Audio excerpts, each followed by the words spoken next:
शिवे सर्वार्थ साधिके शरण्ये त्र्यंबके गौरी नारायणी नमोस्तुते। जय श्री राम। साथियों नमस्कार। साथियों, एस्ट्रोलॉजर जय करार का यूट्यूब चैनल पर आपका स्वागत है। साथियों, यदि आप हमारे चैनल पर प्रथम बार उपस्थित हुए हैं अथवा हमारे वीडियो पहली बार देख रहे हैं, कृपया हमारे चैनल को सब्सक्राइब कर लें, बगल में बेल आइकन घंटी प्रेस कर लें, जिससे आपको नई नई बातें से वैसे पता चलती रहे, आप उनसे अवगत होते रहें। साथियों, इस वीडियो में मैं बताने जा रहा हूँ, जैसा कि मुख्य रूप से आप जानते हैं 4 दिशाएं होती हैं, पूरब अधिक प्रायः हम लोग जो है पूरब, पश्चिम, उत्तर, दक्षिण की संज्ञा देते हैं। लेकिन साथियों, वैसे देखने में तो फ्लो में तो यही उचित लगता है, पूरब, पश्चिम, उत्तर, दक्षिण। लेकिन यदि आप वास्तु के हिसाब से इसी गणना करेंगे तो पहले हो गया पूरब आपका, फिर हम जब क्लॉकवाइज से चलते हैं जो है, तो ये जो है कि पूरब के बाद आपका अग्निकोण आ गया, फिर दक्षिण आ गया, फिर नैऋत्य कोण आ गया, फिर पश्चिम आ गया, उत्तर आ गया, वायव्य कोण हो गया, उत्तर आ गया, और ईशान कोण आ गया। तो दिशा में क्या हुआ, पूरब के पास दक्षिण पड़ा, दक्षिण के पास पश्चिम पड़ा, पश्चिम के बाद उत्तर पड़ा।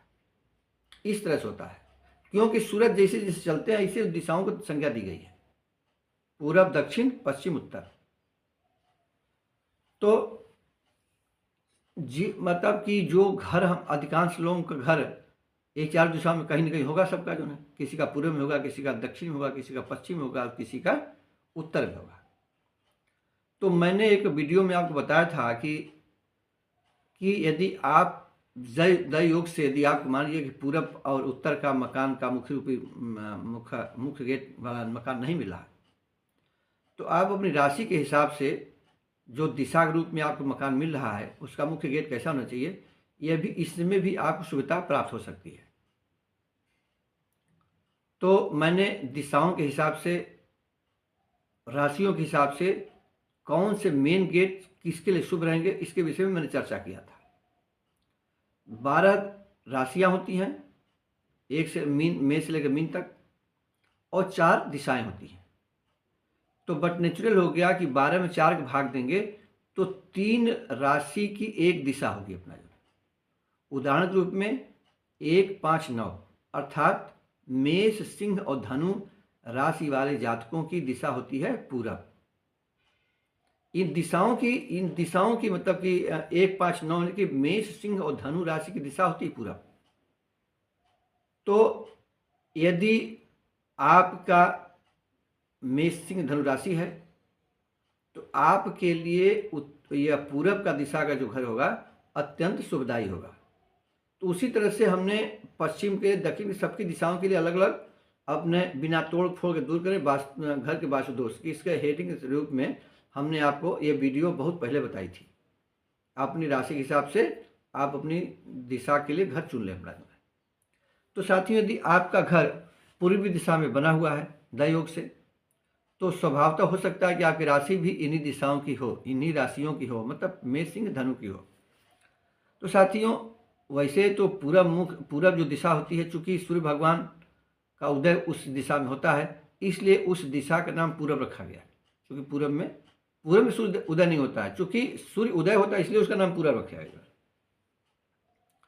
तो यदि ऐसा आपका मुख्य द्वार का घर है तो अत्यंत अच्छा है, क्योंकि पूरब दिशा होती है, जो आपका पूरब और उत्तर का जो कार्नर हुआ आपका जो है, इसका जो कार्नर होगा, इसके जो मालिक होते हैं वो बृहस्पति देव होते हैं, और जो पूरब दिशा के स्वामी हुए ये सूर्य भगवान हुए। तो बहुत ही सोने में सुहागा है। तो यदि आपका पूर्वी मुखी का घर है और आपने घर के सामने, मतलब कि घर में एंट्री करने से पहले बरामदे बनाए हैं, बरामदे में खिड़कियां बनाई हैं, पोर्टिको बनाया है, तो अत्यंत शुभ है, क्योंकि उससे जो सूरज की किरणें आपके घर में प्रवेश कर रही हैं, तो उसमें रहने वाले जो निवासी हैं उनको स्वयं सुख समृद्धि प्राप्त होती रहेगी। तो साथियों, यदि मकान पूर्वी मुखी है तो आपको पूरब में खिड़कियां अवश्य बनानी चाहिए, अन्यथा वो दोष रूप में उपस्थित हो जाएगा। और खिड़कियों की रचना ऐसी करें कि जिससे सूरज भगवान की किरणें घर के अंदर उससे प्रवेश कर सके जो है।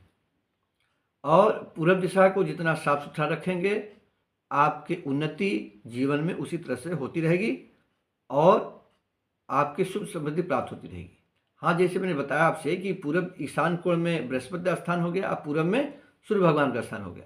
तो कोशिश करें कि इस दिशा में गंदगी न करें, मतलब ये यूरिनल अथवा टॉयलेट का निर्माण न करें, अन्यथा सब गुड़ गोबर हो जाएगा, नुकसानदायक हो जाएगा। अब साथियों, यदि पूर्वी दिशा यदि आपका मुख है और यदि पूर्वी दिशा के अपना प्लेटफार्म जो है, बरामदा है या कुछ भी है, किसी वजह से आपने जो स्थान छोड़ा वही जो है, तो यदि पूर्वी स्थान अगर ऊंचा हो गया और आपका घर का शेष पोर्शन जो है वो नीचे हो गया, तो इससे क्या होगा कि मकान मालिक, मकान में रहने वाले व्यक्ति, उनकी संपत्ति का धीरे धीरे क्षय होता रहेगा और एक दिन वो बिल्कुल जिसे कहते हैं कि डाउन, वो नीचे ऊपर से गिर के नीचे आ गया आदमी, तो उस तरह से उनका पतन हो जाएगा जो है। और इसके साथ साथ और क्या दुष्परिणाम प्राप्त होंगे कि संतान का अभाव हो सकता है, संतान होगी अगर तो मंद बुद्धि की हो सकती है। तो इस तरह से यह अत्यंत ही अशुभदायक परिणाम प्राप्त होंगे।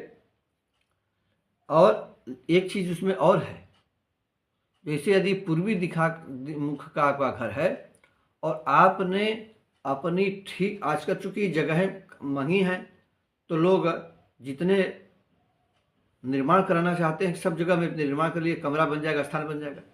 लेकिन यदि पूर्वी दिशा का आपका घर है तो यदि आपने पूर्व दिशा में बिल्कुल जगह नहीं छोड़ी है, तो उससे क्या होगा साथियों,